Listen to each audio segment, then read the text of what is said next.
Hello and welcome to Courageously Confident with Claire podcast.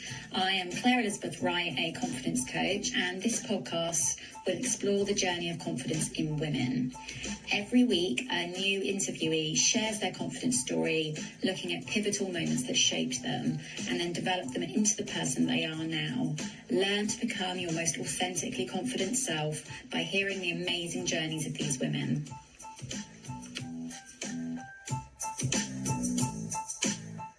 Hi Hayley, welcome to Courageously Confident with Claire. So nice to have you on.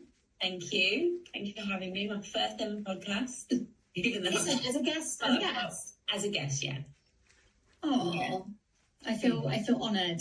So everybody, this is Hayley Brown. She is you're an interpreter for sign language, right? Mm-hmm. Which is such a cool job, and I want to hear so much about it. So we will start there. But you have your own podcast as well as running your own business? Yeah, so I'm self-employed, I'm a freelance interpreter, and then I've done a lot of blogging and social media just in lockdown and just love that. And I've just recently set up a podcast trying to be a bit more purpose-led in like sharing. And it's called The Inadequate Mother. I love that. Yeah. I do. I feel like it's the thing I talk about in therapy the most. It's like the good enough. Yeah, the good enough mother, like feeling like you're doing a good enough job, but often feeling inadequate, right? I think especially we're both single parents, so we have that in common. And I think as a single parent, it's really, you're spread so thin and you're fulfilling two roles, and it's hard to do it all. So you always have that slight feeling of failure, even when you're absolutely like burnt out and doing everything. So I love the sound of your podcast. So if we start off with you just telling listeners a little bit about your career journey, how you ended up going into what you do, I'd love to hear about it. Okay. It was everyone always asks you, how do you become an interpreter? Because typically you will maybe have been a child of a deaf adult or have a brother or a friend. It was the most random thing for me. And I haven't got this big story with this connection to the deaf community at all. I just decided this is what I wanted to do. I think because I was pregnant at the time, I knew my child was going to be quite intellectual, and I was working as a trolley dolly in a hospital, giving out food, which was a job I'd done since I was 16, up until I was 23. And I was a nightclub host, so I was the guest list door of a nightclub, and then I was also like doing promo, giving out leaflets. So there were jobs that you weren't very proud of them, and I was like, I need my kid to be proud. I need to do something. I'll go to uni. As a dyslexic person who hates reading, I was like, what can I do at uni and not read? And then I remember seeing someone do some sign, like seeing these deaf individuals at an exhibition, and I just followed them around, and I was like, that's so cool. They can talk with their hands. And it's actually the dyslexia that makes you a good signer, because you're a visual learner and you're a visual processor. So your dyslexia is, I'm learning that my dyslexia is now a power and not this disability that inhibited me at school. So yeah, just that was it. It was random. It's really interesting, isn't it? How if one area we struggle in childhood, so with dyslexia, you might be like, oh, you're not very good at, reading and communicating, but it was the opposite. Like you're obviously a really good communicator verbally. And it gave you that sort of insight into maybe the blocks that people have that are deaf, with not feeling understood or not being able to communicate. And you've probably felt that at times with the dyslexia. So it's actually makes sense that you went into something like that. And I think we always have a story, don't we, why we've got into something.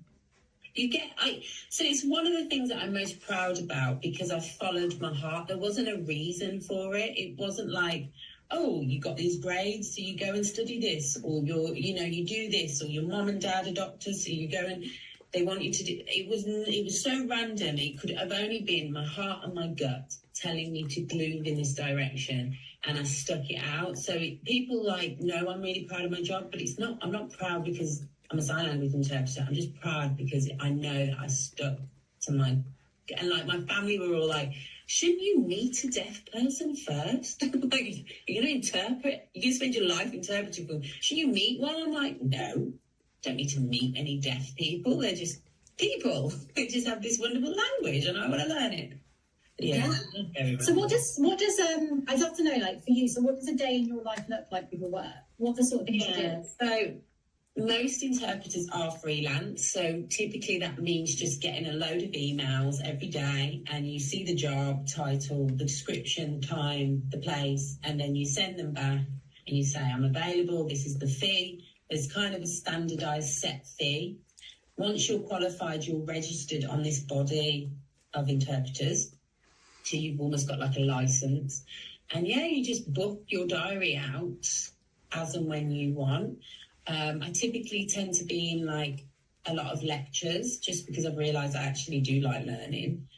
So I get like 3 degrees when I interpret for students. And and there's a university that's the university I qualified as an interpreter at is literally on my doorstep.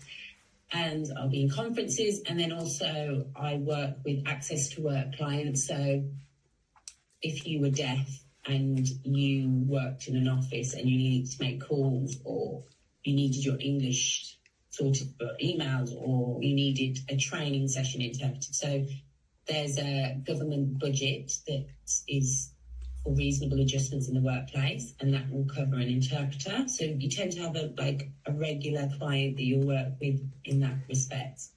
But the brilliance of this career choice is that I'm in so many different environments that I'm not like in one place doing one demographical one.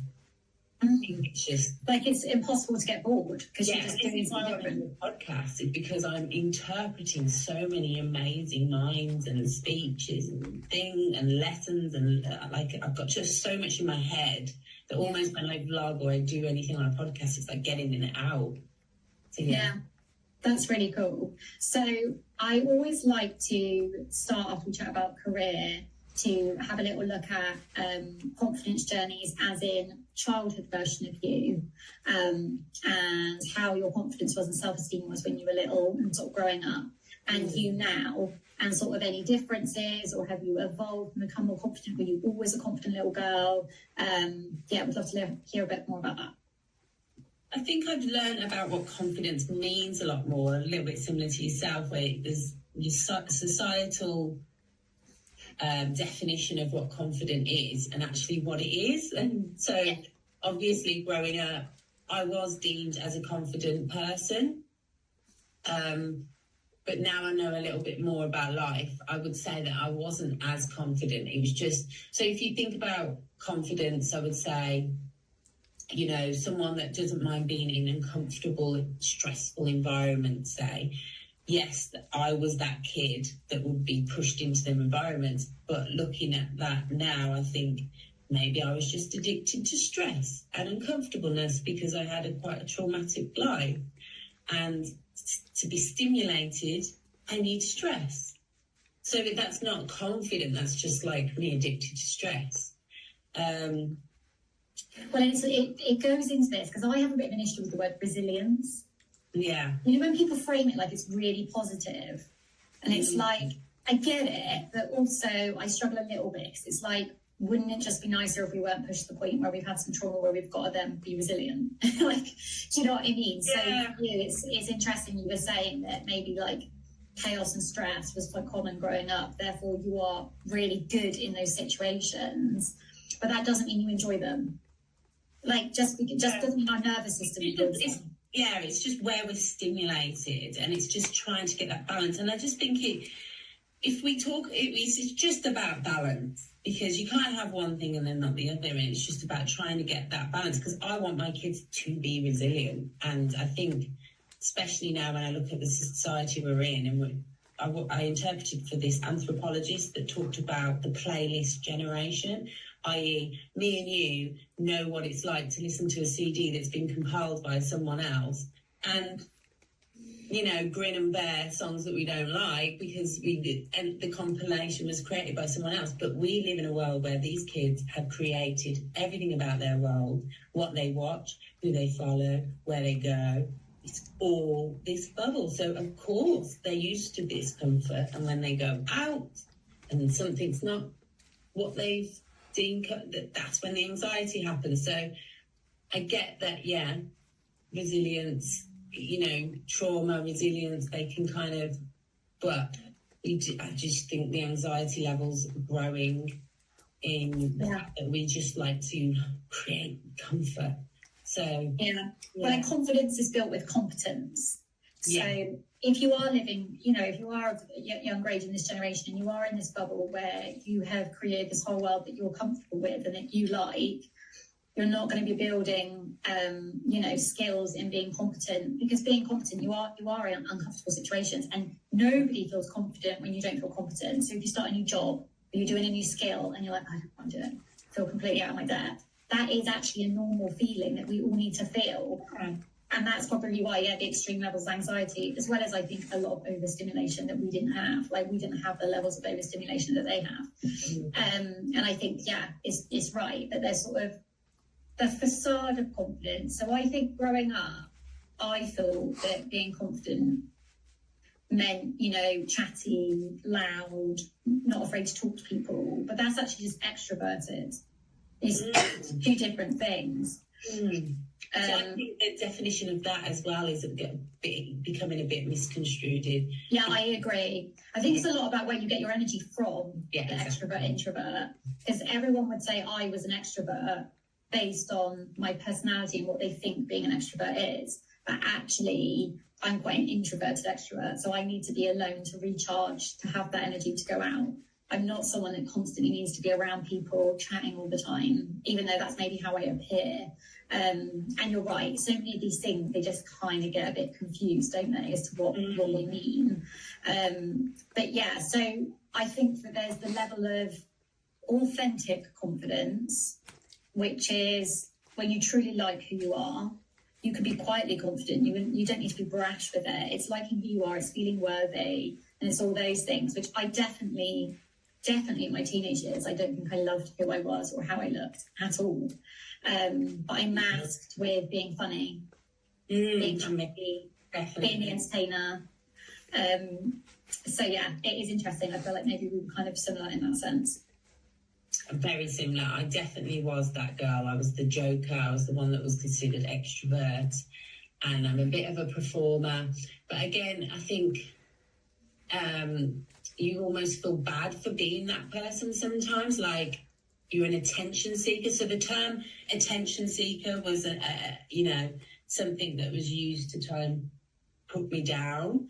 And I've kind of just got to grips with those terms, like attention seeker, extra, performative, dramatic, all that stuff that have these negative connotations. I've actually said, I actually hold them now with pride. I'm like, yeah, I like attention. Yeah. Because it's not a case of me needing validation. It's just I've got a lot to say. And I have no problem saying I want some attention. I'm a single mom, for God's sake. Of course I want some. I just think, so it's just about, and also your appearance. I think you can't talk about confidence unless you talk about your appearance. And my appearance was always, because one of my podcasts, I'm talking about pretty privilege, because I feel like we think about ourselves like, if I was prettier, I'd be more confident. If I was thinner, I'd be more confident.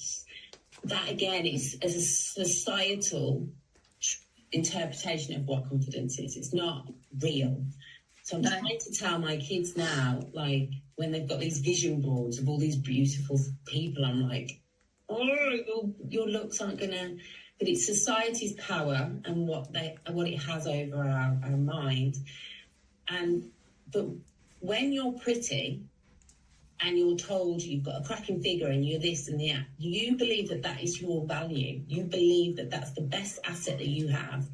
And so many women just then get to the age where that starts slipping away and they go, oh shit, who am I? What's my value? So pretty privilege isn't always it's not a privilege to think of yourself and to have people don't trust you if you're pretty. People don't want to, with women, we're very jealous and like competitive. It creates disconnect. It doesn't, so being pretty isn't necessarily going to make you confident or happy.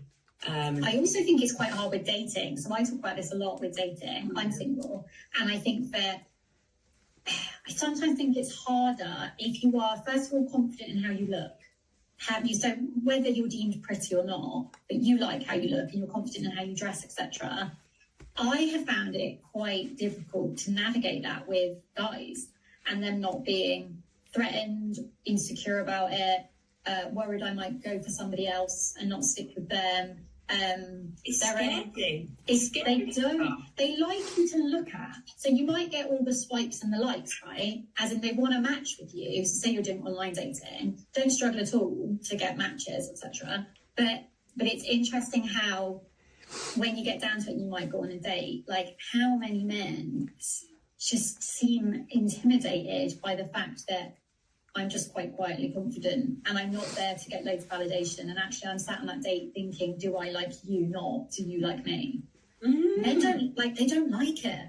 They want you to be thinking, do they like me? Do they like me? Whereas I'm just want a confident woman in theory, but the actual reality, because the man he'll be like, oh, she's so annoying, she's so insecure, she's such a nag, she's like, pull yourself together, you look like, and they think, oh, I just need a confident one. And then when they get one, they can't handle a confident one. Yeah, I've had loads of experiences of it with people that have been drawn to me, drawn to the fact that I'm a confidence coach, see that as really like sexy, start dating me, and then the cracks in their insecurities start coming out. And I'm not doing anything different. I'm not showing up differently from the first date. But suddenly that I'm sort of theirs, which, well, that's such a gross term, but you're in a relationship, how it can shift, and suddenly, and then they project that discomfort onto you and try and make you smaller. And like, I found it really difficult. I've had the conversation where I'm like, I think if I was less confident, like I'm 5'9", I'm pretty tall, like I stand out, like if I was like littler, like I probably have more luck in the sense of finding partners, but that doesn't mean I'd be fulfilled because I'm not being who I am. I'd be making myself smaller to make a man like me, which is just hell no, that's never going to happen. It's really hard navigating your vulnerability, especially when you're a single mom, because vulnerability as a single mom is a privilege. Like vulnerability as a mom is a privilege, and a lot of the time you can't live in that feminine energy. You have to be. Oh my God, I hear you. It's so difficult to navigate. Yeah, and I think I've very much been this deemed strong person, should we say, but I've also played the game where I've tried to be vulnerable for men and tried to like change myself and shape myself into kind of what they need, instead of just being like, actually, this is who I am. If you don't like it, lump it. And yeah, I was in a long distance relationship with someone from America, and I used to, as a single mom, go to America every 6 weeks. So wow, for 5 years. So that was an extreme. That will be one of the chapters in the podcast. So one of the agreements was that I moved to the town that my ex lived, and he would have the kids 1 week every 6 weeks or so, thereabout, and I would get to go and spend a week with my now ex-fiance. We actually got engaged, and because of the cultural differences, massive, like South Carolina, Bible Belt, America, confidence over there and confidence over here is very different. Perception of a woman, vulnerability. Oh, it's just, I learned so much, but I was very much trying to fit in to keep him, because I loved him dearly and I was trying to keep him and shape myself. And then did you have to become smaller? Well, any successful man in America has a very big superhero complex, because Captain America, that he's a salesman. He was that way. So yes, you had to stand behind him. You had to. that was the plan. Not intentionally. Like he wasn't. Like he was an amazing person, and I wouldn't have given him so much of my life if he wasn't. And his heart was amazing, but society will, you will reckon. I remember, like, we went to this award ceremony. He was getting this award for something for his achievements, and everyone was like, stand up. No, stand up, why? I'm like, why stand up? And I had to stand up with him to get this chair, like as the chair just spoke, because I was the wife, so I was supporting him. Oh, I haven't done shit. What you're about? I have done nothing. Why are you slapping me? Like, what is this? But that's the culture over there. Yeah, it was bizarre, and I caught a few people's eyes, and they knew what was in my head, because I was just like, I can't poker face it. Yeah, I was just like, it's just so weird. Yeah, it is a very different. I've dated an American man. I've never actually been in like a serious relationship, but yeah, it's so different, right? Like just everything. That's really fascinating. I mean, that is a commitment to a long distance relationship. That is a real commitment. It's also a brilliant thing, and that's another thing I want to talk about on my podcast, is like how it benefited me, because the long distance relationship, you have to put in a lot of effort to communicate. So we had a really strong connection, but he wasn't physically here, so it made me comfortable to be alone. And I think that's probably one of the biggest fears and things that impacted my confidence, was like being on my own. See, it's really interesting. So I love a long distance relationship. Because I loved it for that reason, like, because the freedom. Well, back then in my 20s, I didn't want freedom. I wanted help, and I was scared. My mum passed away when I was 25 from alcoholism, and it was very clear to me that she was drinking because she was on her own and she was lonely. So I think loneliness for me was like a massive thing, because it broke massively, broke my mum.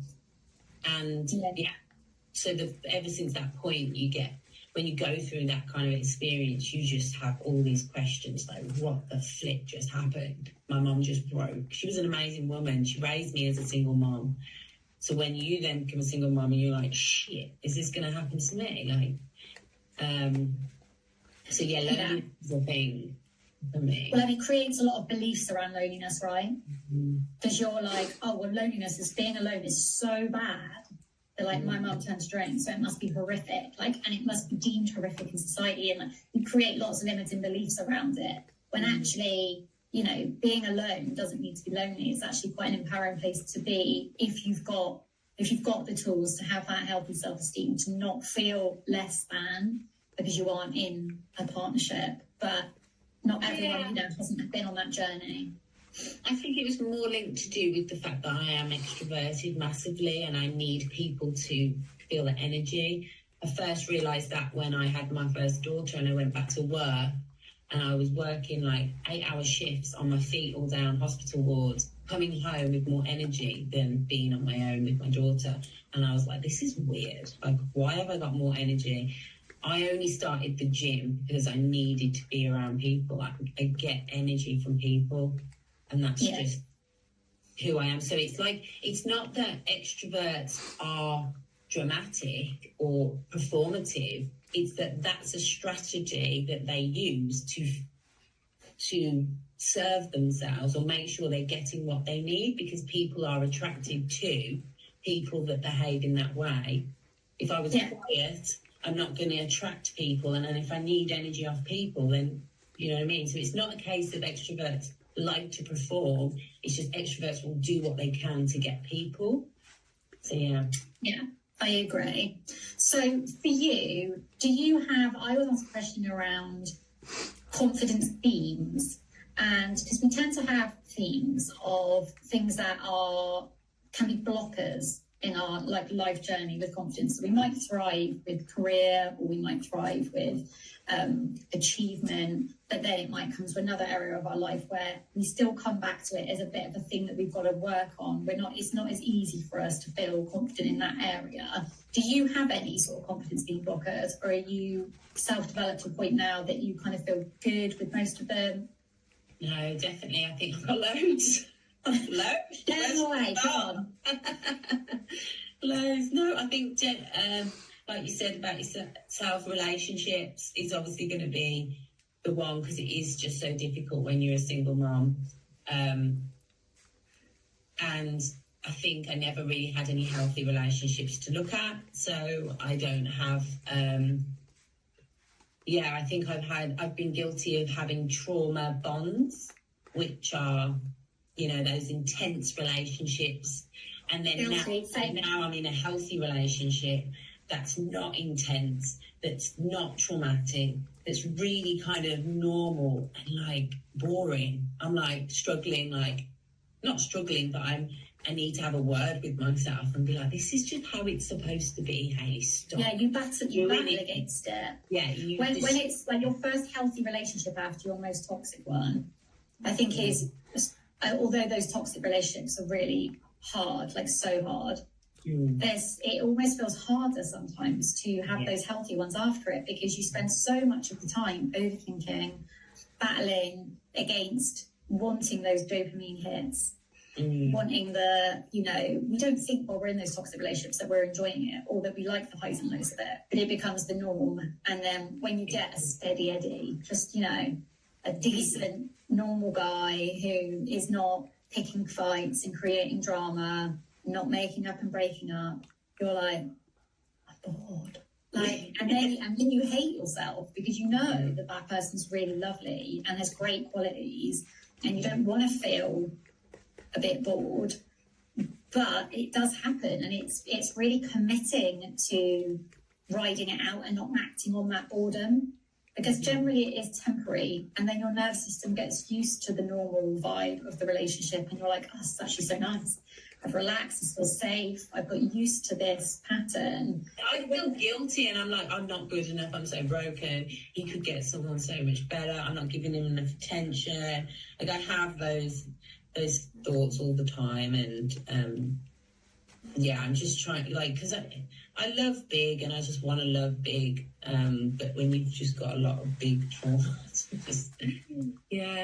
so I think that's probably definitely one of them, definitely. And then also I think from past beliefs, being self-centered or attention seeking and things that people have said to you, and then wanting to go into something like social media and podcasting, you've always got that little niggle in your head going, and then when your kids are saying those things to you, it's triggering, Mom, it's not all about you, and you're like, so then you've got this thought in your head, and it's stopping you doing something. This podcast that I want to set up has literally been 2 years thinking, because of those limiting beliefs that come from it's a battle of wanting to be heard and wanting to share, and thinking, will people think I'm arrogant and self-important? Why should I share more than the average person? But it's interesting. I mean, I had all this thing. I had more blocks around becoming a coach and putting social media out, because I felt a bit of an imposter and who's gonna pay me? I'm newly trained. Do I really know what I'm talking about? And there was lots of sort of pushing through that discomfort of I don't know if I want to post this. It's a bit embarrassing. You care more about the people you know than people that are just randomly on the internet that don't know you. Because you've created this, I suppose they've created a perception of who you are, and then suddenly you're like, oh, I'm a self-esteem and confidence coach. And they're like, are you? And I had lots of that, getting the ick about myself. I do get the ick about myself. My kids call me cringe every day, so, it's I've I've got teenagers, so, I'm dealing with little mini adults that are telling me I'm cringy and all this. And so, you've got to push through it, because like what you have to say is valid and important. And I think how I would frame it whenever I have those moments of like, oh God, does anyone really want to hear this? Who's going to listen? I always used to reframe it with, well, if one person listens and learns something or gets something from that conversation, then it's worthwhile. And that's how I've always done it. So every episode, because I get vulnerability hangovers, like sometimes I post stuff and I think, oh God, I don't know if I overshared there. I don't know if I might edit that out. Where my confidence has grown, because I post it and I go, oh my God. Yeah. And then I go, no, because then the next time you post them, and the next time, and the next year, and the next year, and the next year, you don't get that anymore. And then all of a sudden, you've got this growth of confidence.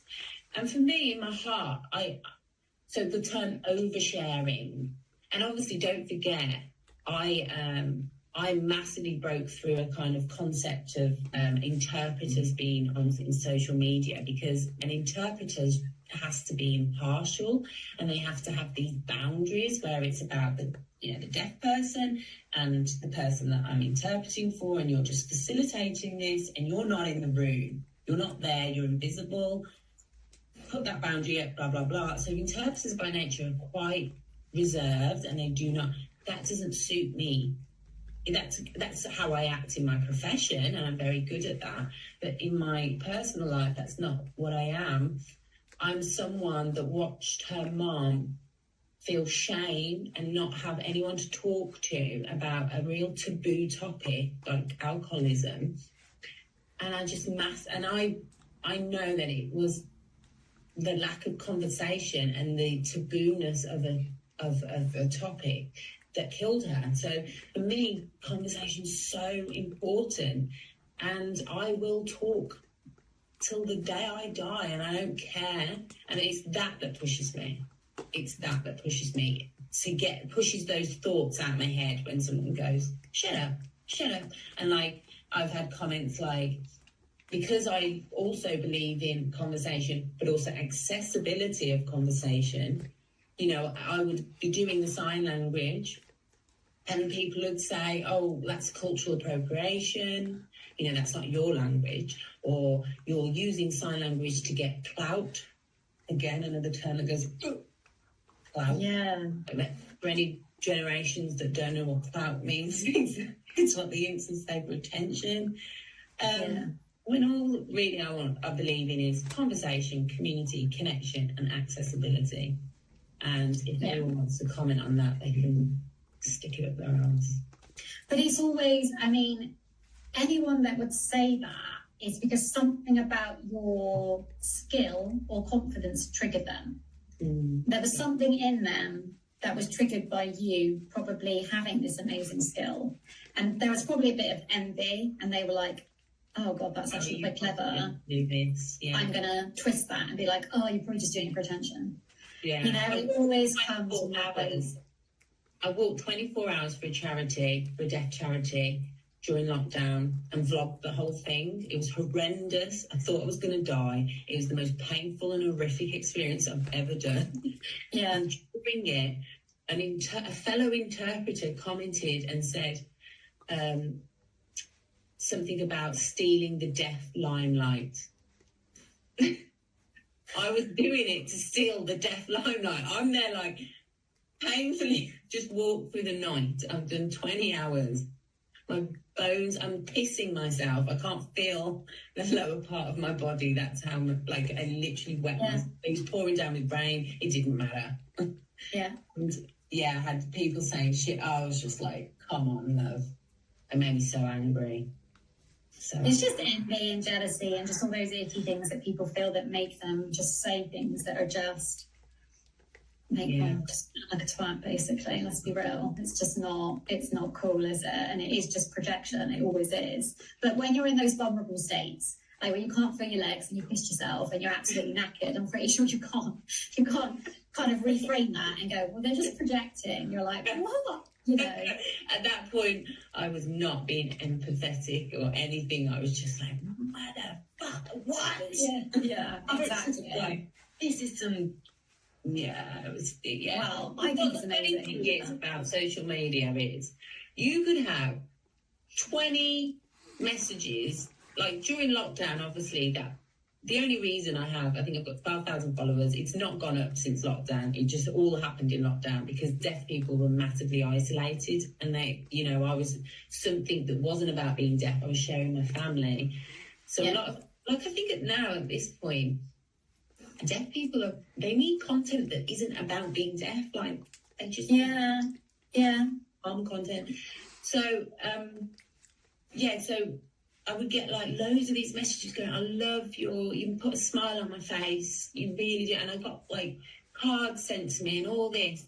And then you get this one negative thing. And for some reason, that negative one will live there. And then all the other things will be at the back of your head. And you'll just carry that one negative at the front. And it's like, why is it that the way? Why does that have the power? Because I always think it's like an energetic thing. I don't know how woo you are, but if someone's putting like an icky, low vibration feeling your way, it's almost like it soaks in and it's hard to not. And then it stays icky for us. We're like, oh, that feels horrible that they said that. And you don't agree with it. But it's like the feeling stays sometimes. And then it's working through like, this is their feeling, not mine. Like, so why doesn't the positive energy outdo the negative energy? Why are we like that? I just think because we have a brain full of limiting beliefs and childhood moments where we might have felt that emotion, and then it's just more powerfully gets in. It doesn't mean the positive stuff doesn't infiltrate, because it does. But I think that the negative stuff sometimes can get in quicker, because it's like, oh, that's just touched a wound that I've forgotten about. And I remember, you remember that saying, like, you might forget what people say, but you don't forget how they make you feel.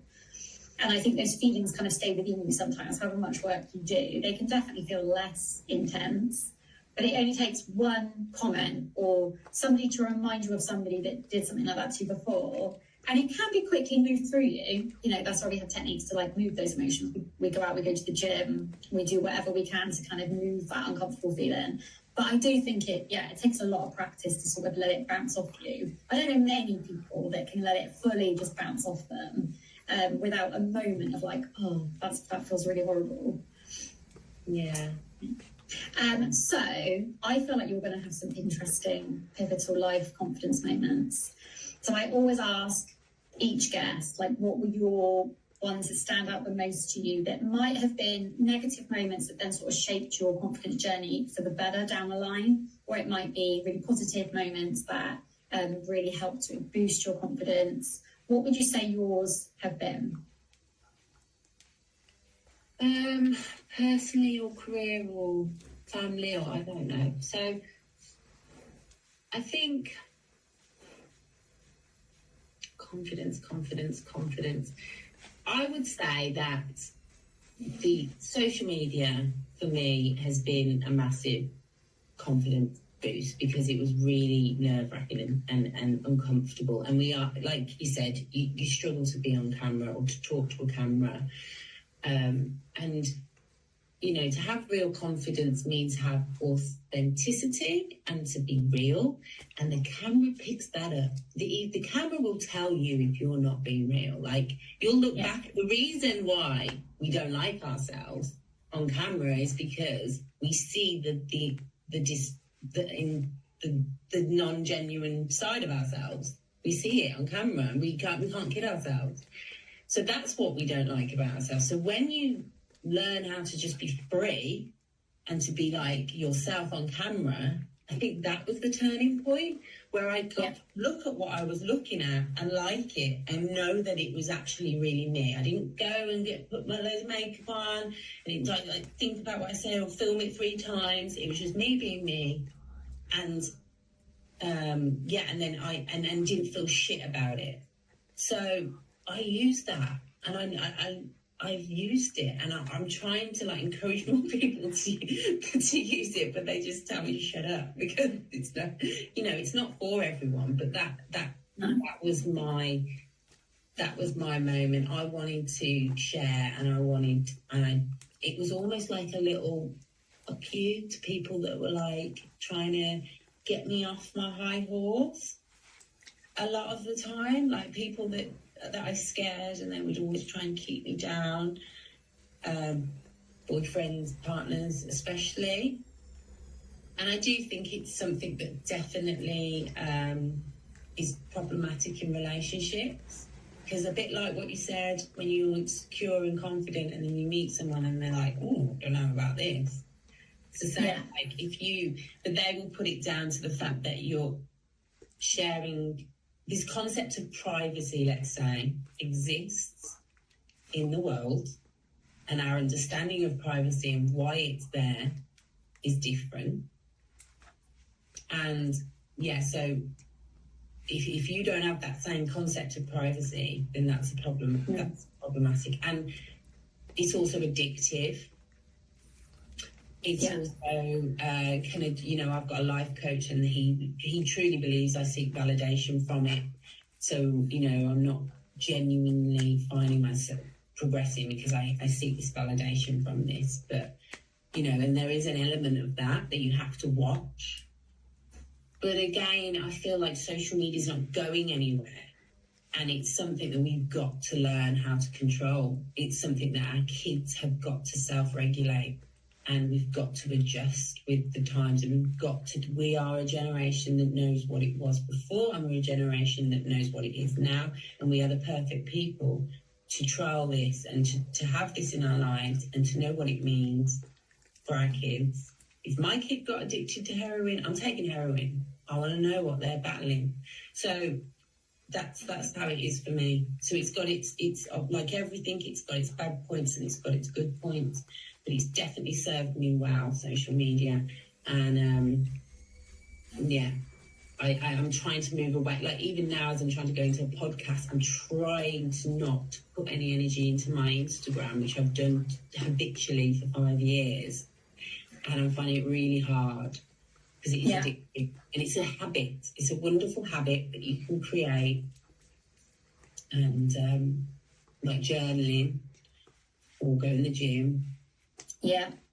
Painting. Like if I had, we have this concept of people taking selfies and pictures and whatever. But if I had a paintbrush in my hand and I was painting something, that would be deemed culturally okay. We have these concepts of what it means. Yeah, it's very true. And sometimes I have to actually think to myself, I'm in like when I go on holiday now, I'm starting to realise, oh God, you've got to stop thinking about what this means in a creative way, of like what you can create, a video, like that moment. And just be present. Just enjoy the moment instead of seeing it through the lens of Instagram. See everything through the lenses of social media, and we see everything through the lens of Instagram. We're not seeing it through the lens of us. So no, I totally agree. The lesson I've learned from being in the machine. You can't learn the psychology of the psychology machine unless you put your psychology in the machine. So yeah. So it's like anything, isn't it? It's having boundaries. Yeah. So it can be habitual, but then as long as you're just maybe doing one post rather than, like you said, spending your whole holiday behind your phone trying to get good content and getting your boyfriend to keep taking photos of you and not having connecting time, then your boundaries are there. But we're all guilty of it. We're all guilty of it because you're like, oh no, I need to post. I haven't in a while. And you do, unfortunately, with things like Instagram, you do have to stay present. Otherwise, you just drop off the newsfeed. So it's a battle of healthily posting to keep connecting with your followers, and then unhealthily posting because you feel like, maybe it's looking for validation and stuff. Has there been any personal moments that have really rocked your confidence, like in a big way in your life so far? Apart from, you've obviously touched on your mum, which I imagine was quite a big moment that changed everything. Of course, I think to be able to people say, oh, what did your mum pass away with? And you say alcoholism. There's obviously, but I was very angry. So when I get angry, I get confident. I get okay. I'm going to carry it. I'm not going to. This is not going to be a taboo topic. So I very much say she died of alcoholism. Let's talk about it. It's fucked. That's how I am. I would say that I am going through. My eldest child just turned 18, and the last 5 years has just been, like, there's 3 girls in this house, hormonal, menstruating, strong, opinionated, assertive, intellectual, beautiful girls. Just, there's dynamics going on, there's a power struggle, there's a lot of heat, and it is just, I have just massively, my confidence as a mom has massively been hit to the point where I'm calling my ex. You know your confidence is gone when you're calling your ex and going, I can't do this anymore, you're going to have to take you're going to have the kids, I'm struggling, I'm not what's best for them. I said this to my ex. So I've been crying if, like, my confidence hasn't gone. I've called up my life coach and gone, you know, I've lost my shit at my teenager, I'm projecting onto them, I'm causing a trauma. And again, this is why I want to do the podcast, because talking is what helps these situations, and not lying. We're all pretending that we're okay and that the family's okay, and they're not. The family is not. No, and it's so I've got all this to come. So my daughter's going to be 10 in February, but we've had a really difficult year with her. Just, I mean, she's going through some of those first hormonal fluctuations which have impacted her, and honestly, mad. Talking about confidence and being a mother, the impact it's had on me, the things it's triggered within me from my own childhood, from like codependency stuff. Like, I thought I'd healed it, I haven't. It's nothing like a little girl that needs you and is like, mummy help me, mummy fix me, and you're like, okay, I'm gonna do absolutely everything, and then you're not letting them develop those skills, and like you know, her feeling anxious and me feeling her anxiety. Like, it's been a shit show. Like, it has been a shit show, and I've gone back to therapy over it, and it's gonna get worse. I'm sorry.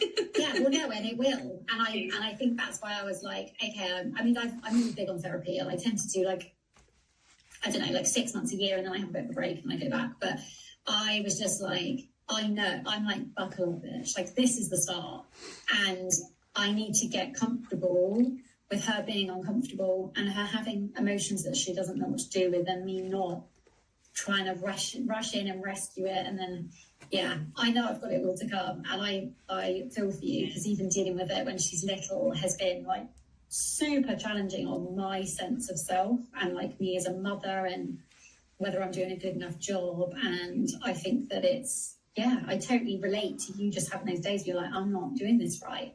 But I guarantee you are. Like, those days where we rupture at our kids and we lose our patience and stuff, like, we're human beings and we can deal with things that we don't think we've dealt with in the right way. But I really do believe in rupture and repair. And if you apologise for losing your shit, you talk it through about why that happened, you talk about ways you could do it next time so it doesn't happen. Like, you're not going to damage your girls when you take the time to rupture and repair, I promise you. Yeah, it's the lots of ruptures with no repair, and it constantly going on. And they're teenagers, it's tricky, right? Yeah, I definitely try and repair, and we're definitely that family that, we could be tearing each other apart at one point and then we're best friends and laughing the next. Yeah, absolutely. But it is hard to repair with a teenager because their brain's not fully formed, but you've got to talk to them like an adult, and it's very difficult. There's a lot that navigate. It's also what you understand about your mom. So like the trauma that you might have had with your parents suddenly goes, oh, right. Shit, that's what it is. So it's almost that as well. So I know that there's certain things that my kids, my girls, are not going to understand until they are a mother themselves, and that when we have an emotion, or when they have this negative emotion, they want to assign it to a narrative, a cognitive narrative that explains that negative emotion, and it's one of humans' biggest flaws.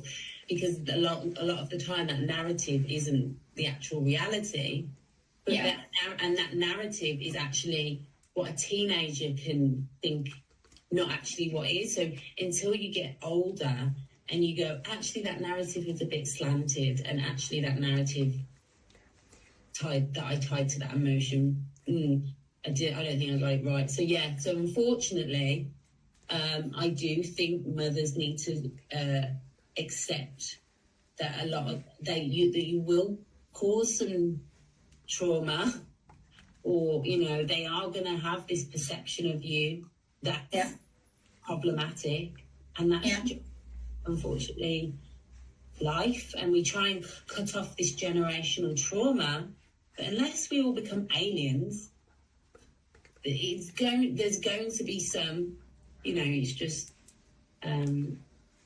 I think as well, it's like things that I've learned from reading books and all that stuff about parenting and generational trauma. I think the space is that when they get to the age, which I'm sure Violet, my daughter, will, when she's older, is like, remember that time you did that, Mum? That was awful. And instead of me jumping in and being like, well, actually, you've done this, this, and this, and that's why I got to that point, is holding my tongue and saying, I'm really sorry that you have the memory of that and that happened. Like, I shouldn't have, and holding space for it, because we naturally want to, we feel shame over it, but we want to back ourselves because we know the history of why it got to that point. We're not all losing our shit with our kids for no reason, but they are children and we are the adults. And I just often say that in those moments of being triggered, we are like little kids as well, but in adult bodies. We go straight back to that childhood place or that emotion and we react. And I think that it's, we're all here for the first time too. So much more intellectual than us as well right now. You wait till she gets to 17 and she's got access to the resources and the information that she has, and what you say is verified by Google and Alexa every second. They will take what Google and Alexa say over what I say. Nothing I say is factual or is the truth until it's been verified by Google and Alexa, and they are so much more cleverer, and it's just, there's so many dynamics to it. And this is why I feel the need for a podcast that really gets into kind of honest perspective of the differences in the society and our generations, and trying to bridge that gap. Because if we don't talk about it, it's just going to get bigger. The gap and our understanding of our grandkids is just going to be impossible. Yeah, I agree. I think it's a really valid, important topic that needs to be talked about, and there's so much to talk about. There's so many elements here, right? You literally, you're doing an entire podcast on it. I'm not surprised. I bet there's just so much to chat about. What do you want to talk about on the podcast? What should we have? Because I want you on mine. Well, we've got a lot of parallels. The more you've talked, the more I'm like, oh. So things that are in your family history, there's a bit about mine. I wonder whether there's codependency with you, because there's a lot of codependency with me from because adult childs of alcoholics tend to have codependency. I have similar traits, and we've both become single mums of girls, and I think that's different in itself. I think. And let's do codependency. Yeah, I actually am doing, because I'd love to do that, I'm actually doing a special. So I had a lady called Keisha, who, she used to be a social worker. She's based in the States, but she does parenting coaching. She's really cool. She came on to do her confidence journey, but we've actually talked about doing a whole episode of my podcast about codependency too. It's such a good topic because I think it impacts so many people, and a lot of people don't understand. We were talking about, people think it's one thing, but it's not. It's something else. The definition of codependency gets a bit blurred, I think, especially when it comes into relationship dynamics and stuff like that. So yeah, I'd love to come and chat about that. So where I always end the podcast is with a sort of golden nugget of advice that you might have learned along the way, or you might have learned from working with people in your life, which you think has been helpful in aiding your confidence journey. Do you have any tips for women that are on sort of their own journey of something that's helped you with your confidence, apart from sort of social media? Is there anything else?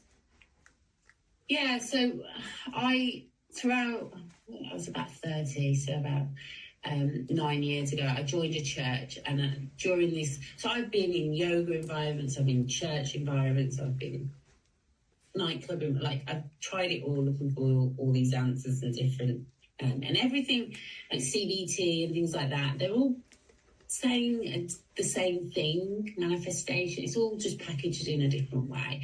And for these courses, from this church offered, it was it was all about getting rid of these they call them strongholds, which is basically just it's just another word for limited belief.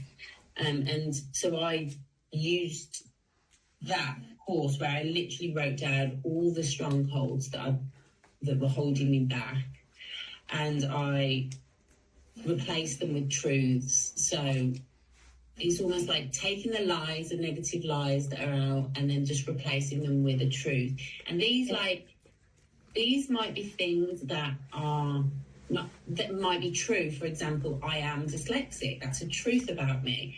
But the lie comes in when I say I'm dyslexic, I can't spell. It means I can't write a book, I can't do this, I can't do that. And just replacing it with, actually, you're dyslexic, and that means that you are very visual and you're going to be a great interpreter, and actually spell check is amazing on computers, and that's what's going to sort your spelling out, and you are going to do this, and you are going to, and things like that. So just replacing your strongholds with facts. I love that. I do it a lot with clients, with sort of when they're stuck with a limiting belief or a thought that keeps sort of swirling around.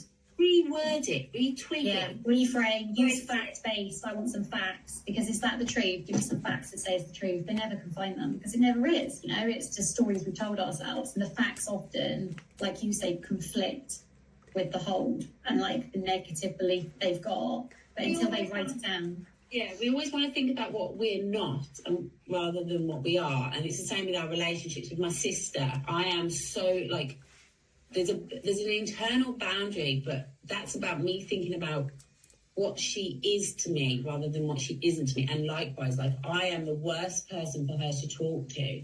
I cannot give her what she needs, but I can be so many other things for her. So we always want to think about, well, you're not like this and you're not that. And it's like just retwigging your thinking. Like, I'm a loud person, so when I was around certain girls or was drunk or whatever, they would get really annoyed that I'm really loud and be like, oh, Hayley, just be quiet, you're so loud. And I would like go into my shell and just be like, oh my God, I don't want to speak because I'm so loud. And then just saying, actually, yeah, you are loud, Hayley. But some people like that. And that serves you well in some of the other areas. And you're just going to work on keeping it down when you're around people that don't appreciate that side of you. But and also being loud doesn't equate being too much. And I think that's the story we create. I'm too much. And that's the one that blocks us. Yeah. I think you're just not going to please everyone. That's okay.